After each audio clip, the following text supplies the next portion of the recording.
Hi there, my name's Linda Driver and I'm a University of California Cooperative Extension Master Food Preserver. Today I'm going to do a short video on how to dry fruit. I'm going to make, one session I'm going to make dried apricots and the other one fruit leather. So for both of those things we need a dehydrator. You can do it in the oven, but it's a lot more efficient and a lot faster in a dehydrator. And before we start, I will tell you, you can go spend money for a brand new dehydrator, but if you keep your eyes open at garage sales, estate sales, and thrift shops, you can find a dehydrator for about 20 bucks because people buy it and then they stop.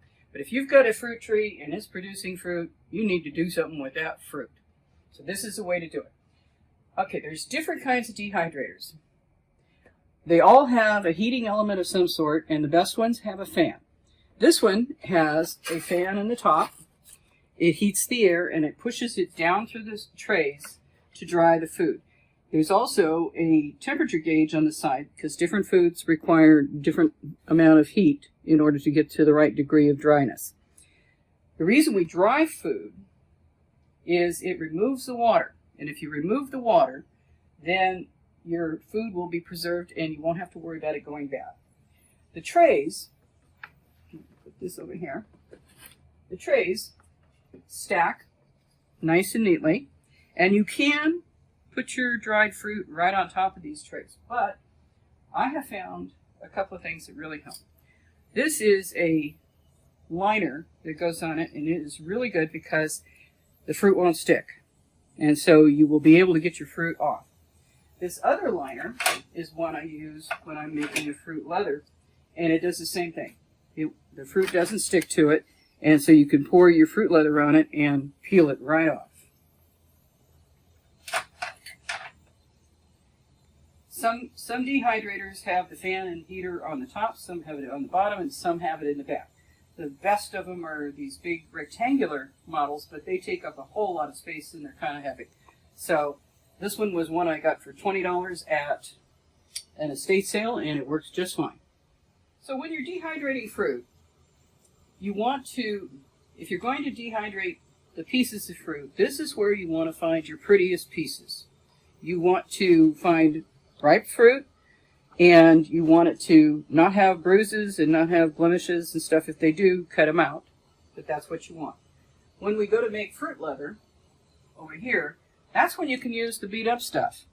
You will still cut out the bad spots and the bruises, but it doesn't matter because you're going to blend it and make it into sort of a mush that's going to turn into your fruit leather. So, in order to prepare my apricots for drying, what I need to do is, I've already rinsed them, and then I'm going to remove the pit, and then I'm going to put the halves into this solution of citric acid and water that I made. And it needs to sit in the solution for 10 minutes before we start so that the citric acid can get in there and get deep enough so that the fruit won't darken while it's drying. And you can buy citric acid, and if you go to the National Center for Home Food Preservation, you can find recipes that give you the proper amounts to mix the citric acid and how to treat each of the different fruits that you want to dry. So we're going to do this, and then I put them on the tray after they've had 10 minutes to soak, and then the drying can start. Okay.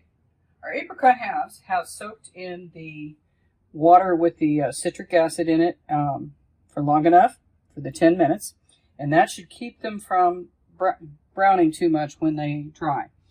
When you dry these, you put them in the dryer with the pit side up so that they won't stick and they will dry the best. So I'm going to fill up this whole tray, and then when I put the lid on to start drying, it could take up to 24 hours because, as you can see, these are pretty thick. So you start checking after about 12 hours, and it might take all the way to 24 hours before they are dry enough that you would consider them done. Okay, we did our drying of fruit, and we did it in a dehydrator at 140 degrees, and we're now done. Now, this is what it looks like when it's done.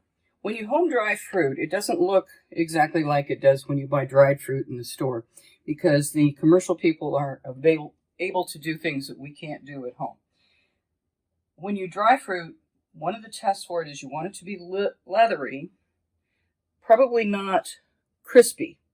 So, and some of your pieces of fruit, depending on how big they are and everything else, may dry at different rates. And so what one does when you finish drying your apricots is you put them into a glass bowl and you let them sit and redistribute the moisture that's left so that it's even.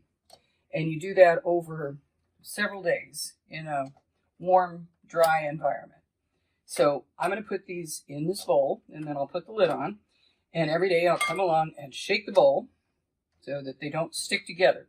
And what this does is it makes it safer, because there aren't pockets where there's too much water. Because if you have too much water left in the fruit, then you can grow some mold. And we don't want to do that. We want to be able to eat these. I happen to like to eat dried fruit just the way it is as a snack. But you can also reconstitute it by putting boiling water on it. And you can use it in cobblers and pies and other things, and it's delicious. If you want further recipes for how to dry fruit, go to the National Center for Home Food Preservation, and you will have all the information you could ever want on how to do it safely. When you have finished conditioning the fruit, if you have a container they sell these jars that are brown, and what that does is it cuts down on the amount of light that goes into the jar. And that makes the storage last better, because light and air are enemies of dried fruits. These are persimmons that I did last fall, and they are still good to eat and tasty. And they've been sitting in this jar since last fall. And there isn't any mold, and they taste good because I ate one earlier. Anyway, thank you very much for learning how to dry fruit. Now you know what to do with all those extra apricots after you've eaten all you can handle and given away as much as you can. You can make some jam, you can dry it, you can make some fruit leather. Happy canning.